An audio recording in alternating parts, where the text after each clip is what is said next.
편지를 보냈다는 이 자들, 이 젊은이들, 이런 쓰레기 같은 인간들이 우리 대한민국에 있다. 6.25 전쟁 발발 60주년을 맞는 오늘 이 시간 아직도 이런 자들이 우리 서울 코레에 잠식하고 있다. 개탄스럽다는 얘기입니다. 이에 대해서 특히 우리 국회는 내일입니까? 국회 본회의에서 통과가 되겠습니다만은 대북 계리안 천안함은 북한 의뢰 도발이었다. 국방위원회에서 가까스로 통과했습니다. 그러나 정부 여당이 아닌 야당 친구들은 일방적인 국방위원회 일방적인 상정이었다. 불만을 토로했습니다. 이런 싸가지 없는 국회의원들이 건배지를 달고 서울에 있다는 사실, 6.25 전쟁 발발 60주년 오늘 이 시간 국회의원들의 그 의식구조가 아직도 참여연대 젊은 애들과 같은 수준이다. 개탄한다는 것입니다. 이런 반면에 우리 정부는 계속해서 유엔 안보리에 콜을 하고 있습니다.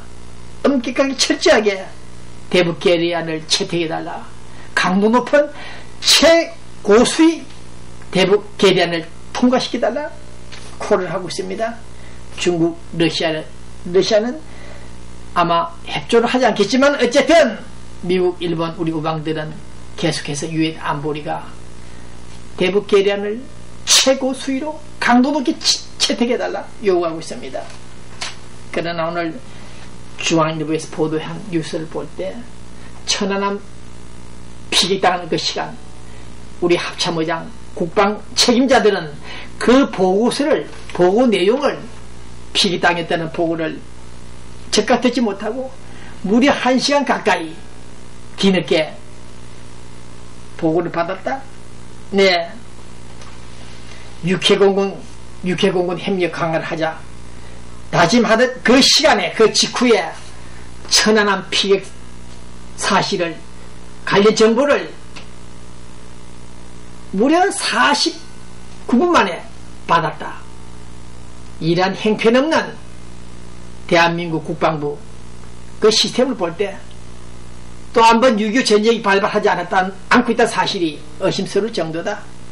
더욱 이럴 때 사회학을 공부하는 자들이, 대학에서 사회학을 공부하고 가르친다는 교수들이 한다는 소리, 정부가, 국군 통수권자가 천안함 사태 관련해서 국방부 책임자들에게 문책하고 징벌을 하려고 하자. 이래서는 안 된다. 군이 자진하면 안 된다. 군은 그 명예와 자존심을, 군의 명예와 자존심을 살려줘야 된다. 이런 소리를 하고 있습니다. 이런 말을 했다는 서울대학교 사회학 교수 홍두송 교수, 이런 사람들이 6.25 발발 60주년을 맞는 오늘 이 시간 서울 관악산 아래에 있다는 사실, 또 한번 개탄스럽다는 말씀을 전합니다. 네, 그들이 국방을 책임진 자들이 천안함 사태를 발생시켰는데도 불구하고 국민들이, 교수들이 질책하지는 않고 오히려 두둔하는 그런 내용들을 볼 때 한심스럽다. 왜 우리 한국인들 2000년도 이 시간을 살고 있는 식자층에서는 국가 안보에 대한 의식이 이렇게도 약화되어 있는가? 불감증에 걸려 있는가? 정말 한탄 개탄스러움을 전합니다.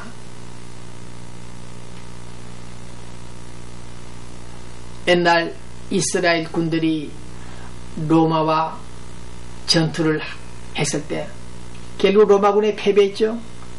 항복하는 그 시간에 1천여 명의 이스라엘 군인들은 자결을 했습니다. 자살을 했습니다.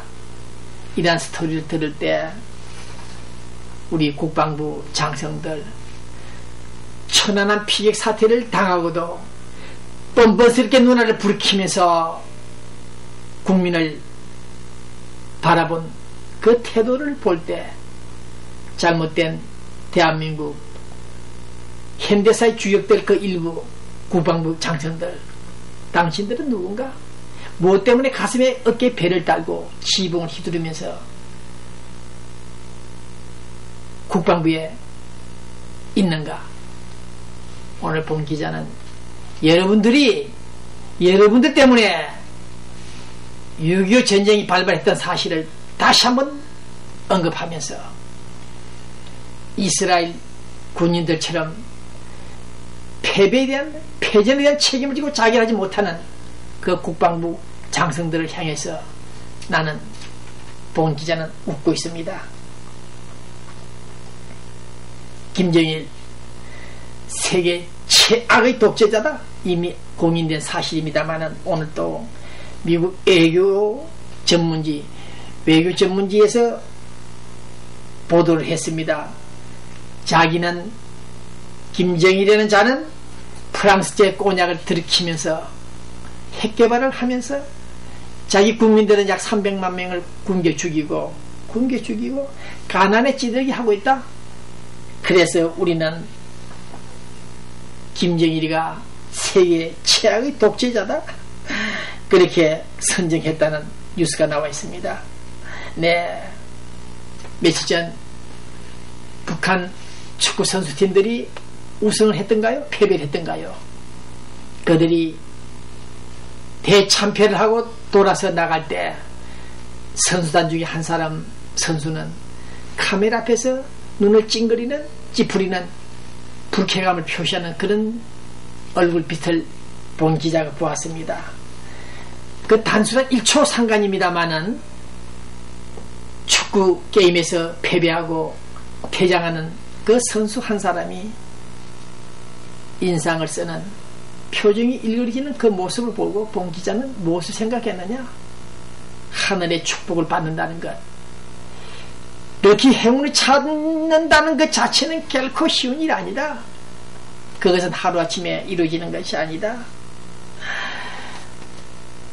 축구 게임에서 패배도 할 수 있고 승리할 수도 있지만은 이 방송을 시청하고 있는 북한 노스코리아 여러분들, 6월 2일 한국 지방선거에 관련하여 인터넷 전문가들이, 해커들이 중국 베이징 단둥에 몰려와서 해킹을 하고 다운을 시키고 인터넷 사이트를, 서버를, 통일신문 사이트까지 다운시킨 그 범죄 행위, 그러한 인심을 가지고, 사람의 마음을 가지고 스포츠를 하겠다, 남북 대화를 하겠다, 남북 관계 개선을 하겠다, 그 자체가 잘못됐다는 것을 지적한다는 것입니다. 공짜로 굴러 들어올 수 있는 그런 축복이 아닐지언데 아직도 북한 노스코리아는 정신을 차리지 못하고 동족 간의 대립의 각을 세우고 호시탐탐 전쟁을 노리고 있는 그런 작태를 볼 때 축복을 받기는 틀렸다. 네, 그 애비가, 그 부모가 범죄 행위를 할 경우, 죄악을 저지를 경우 당대에 그 아들이 그 죄값을 후과를 받는다. 그 점을 명심해 주길 바란다는 것이다. 노스코리아 축구 선수 패배하고 돌아가면서 인상 쓰는 그 모습, 그것은 하늘의 벌이다. 그런 생각을 하고 있다는 것을 전할 때, 어저께 서울자유선진당 박선영 의원, 북한 인터넷 전사, 인터넷 전문가, 해커 전문가들이 약 1,000여 명이 있다. 본 기자가 이미 보도를 했습니다만은 이제 이 북한 해커들이 남한의 한국의 지방선거에까지 개입을 하고 앞으로 대선 때는 어떻게 할 것인지 모르겠습니다. 대통령 선거 때는 아마 중앙선거관리위원회 1,300만까지 해킹하지 않을까, 교란시키지 않을까 크게 우려되고 있습니다. 해킹을 대비한 우리 정부 당국의 대책이 시급합니다. 자그마한 지방선거에까지 개입한 이들이 앞으로 대통령 선거 때는 어떻게 개입하여 혼란을 일으킬 것인지 저기 의문이 됩니다.